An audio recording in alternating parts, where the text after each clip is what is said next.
ಜಿ5 app download ಮಾಡಿ ಮತ್ತು ಸಂಪೂರ್ಣ ಸಂಚಿಕೆಗಳನ್ನು ಉಚಿತವಾಗಿ ನೋಡಿ. ಏನಮ್ಮ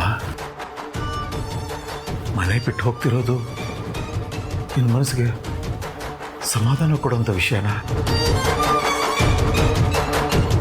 ಇಲ್ಲ ಮಾವ, ಮನೆ ಬಿಟ್ಟು ಹೋಗ್ತಿರೋದಕ್ಕೆಲ್ಲ ನಂಗೆ ಸಮಾಧಾನ ಆಗ್ತಾ ಇರೋದು.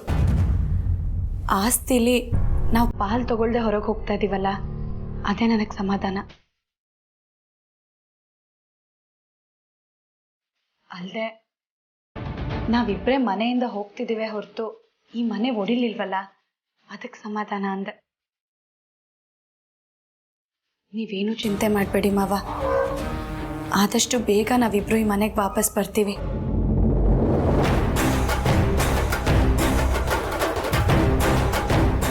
ಅಲ್ಲಿವರೆಗೂ ನೀವು ನಿಮ್ಮ ಆರೋಗ್ಯದ ಕಡೆ ಗಮನ ಕೊಡಿ. ಹಾಂ ಮಾವ,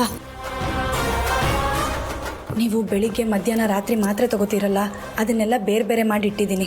ಹಾಗೆ ನೀವು ಬೆಳಿಗ್ಗೆ ತಿಂಡಿಗೆ ಮುಂಚೆ ಕಷಾಯ ಕುಡಿತೀರಲ್ಲ, ಅದನ್ನು ಹೇಗೆ ಮಾಡೋದು ಅನ್ನೋದನ್ನು ಬರೆದಿಟ್ಟಿದ್ದೀನಿ.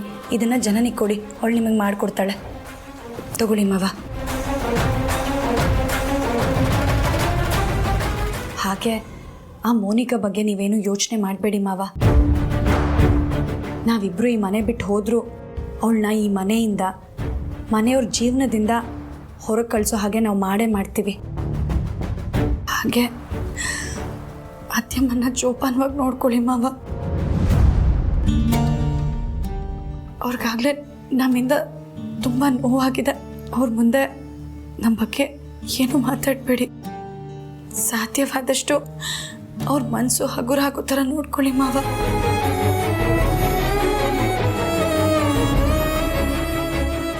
ಸರಿಯಪ್ಪ, ನಾವೇನು ಹೊಡ್ತೀವಿ. ಎಲ್ಲಿ ಅಂತ ಹೋಗ್ತೀಯ ಮಗನೇ? ಗೊತ್ತಿಲ್ಲ ಅಪ್ಪ. ಅಲ್ಲಪ್ಪ, ಅಖಿಲ ನಿಮಗೆ ಬಿಡ್ಕಾಸು ಕೊಡದೆ ಮನೆಯಿಂದ ಹೊರಗೆ ಹಾಕ್ತಿದ್ದಾಳ, ಅಂಥದ್ರಲ್ಲಿ ಎಲ್ಲಪ್ಪ ಹೋಗ್ತೀಯ? ಗೊತ್ತಿಲ್ಲಪ್ಪ. ಇವತ್ತು ಒಂದಿನದ ಮಟ್ಟಿಗೆ ಯಾವುದಾದ್ರೂ ಹೋಟ್ಲಲ್ಲಿ ಇರ್ತೀವಪ್ಪ.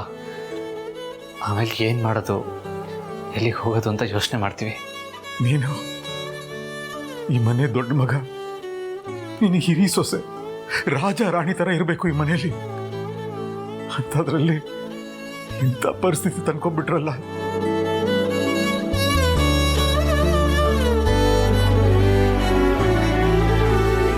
ನೀವೇನೇ ಮಾಡಿದ್ರು ಅದ್ರ ಹಿಂದೆ ಒಂದು ಒಳ್ಳೆ ಉದ್ದೇಶ ಇರುತ್ತೆ, ನನಗೆ ಗೊತ್ತು.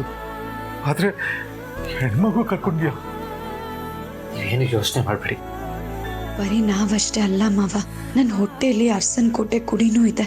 ಆ ಸತ್ಯನ ಹೇಳೋದಕ್ಕೆ ಇದು ಒಳ್ಳೆ ಸಮಯ ಅಲ್ಲ. ನಿಮ್ಮ ಆಶೀರ್ವಾದ ಇದ್ದರೆ ನಾವೆಲ್ಲಿದ್ದರೂ ಚೆನ್ನಾಗಿರ್ತೀವಿ. ಆಶೀರ್ವಾದ ಮಾಡಿ.